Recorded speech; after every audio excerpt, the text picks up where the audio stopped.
Salut!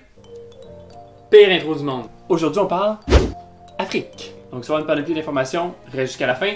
C'est parti, intro!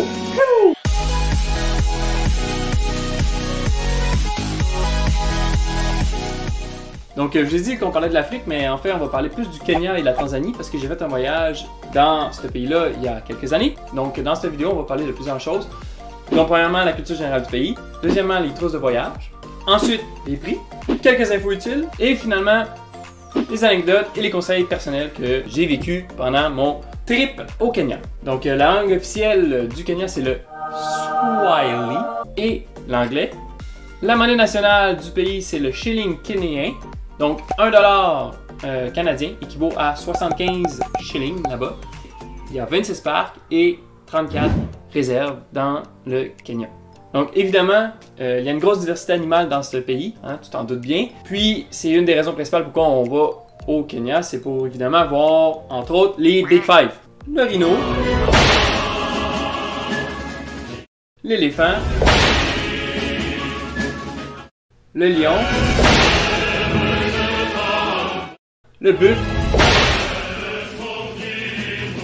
et le léopard.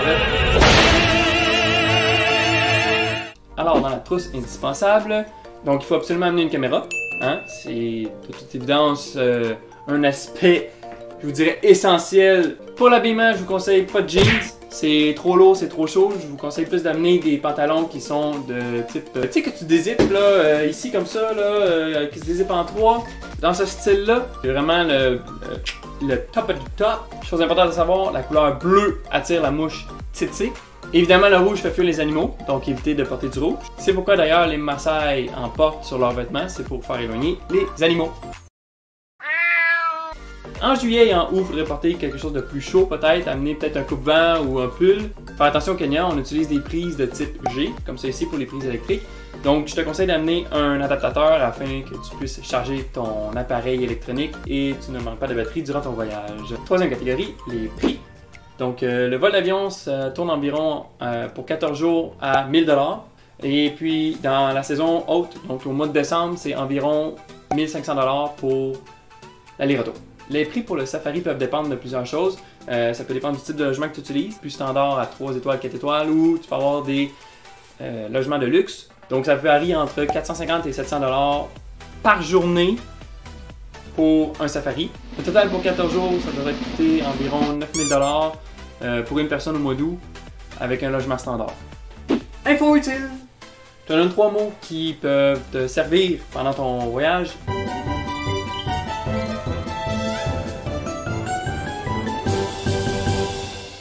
Donc, bienvenue, ça se dit caribou. Pas de problème, Hakuna Matata, ça c'est facile. Et doucement, c'est Pole Pole. Un safari, ça se fait à l'intérieur d'un parc et non à l'extérieur. Parce qu'il n'y a pas d'animaux à l'extérieur des réserves, donc il faut vraiment que tu sois à l'intérieur. Et je te conseille de ne pas aller dans les hôtels qui sont à l'extérieur du parc, parce que sinon tu vas avoir de la misère à rentrer le matin. Parce que ça commence à 6h30 jusqu'à 9h30. Et de 3h30 à 6h30, c'est les temps idéaux pour aller voir les animaux. Finalement, cinquième catégorie, mes conseils personnels. Bref, les parcs que j'ai faits, c'est Ngorongoro, Masai Mara, Amboseli et Serengeti. Et puis, bon, oui, les parcs reviennent aux mêmes, mais à chaque parc, on voit quand même des choses différentes. Donc, je te conseille de quand même faire plusieurs parcs. Donc, petit conseil, ne pas avoir peur de faire la route. Puis quand je parle de route, je parle de ça. Donc, tu as compris que c'est pas de la route comme sur un beau tapis de Champs-Élysées, que tu roules à 60 km/h dans une plaine, tout doucement, avec une brise. Et le dernier conseil que je te donne, c'est comme si tu à la chasse, ok? Faut que tu sois observateur, faut que tu aimes rester concentré à regarder à droite, à gauche de ton 4x4 et puis que tu regardes le moindre détail afin de voir si tu es capable de trouver un animal qui est caché à quelque part.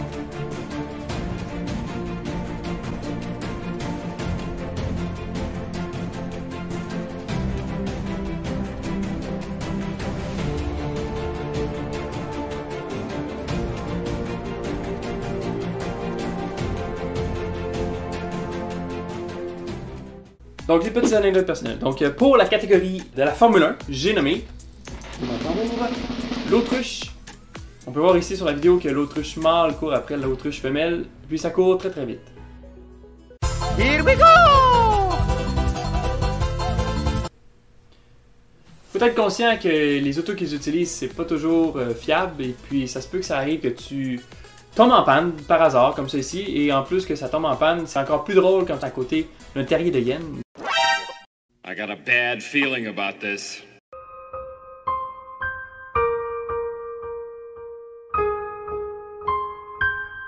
Et pour la troisième anecdote dans la catégorie ayant du plaisir, je pouvais pas passer à côté de ce magnifique vidéo qui est quand même assez rare, de deux lions qui...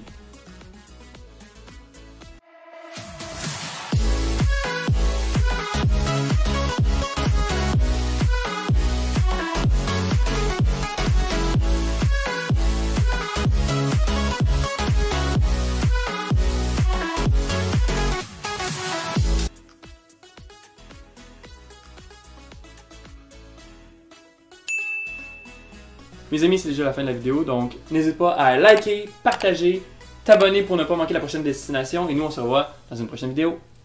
Ciao!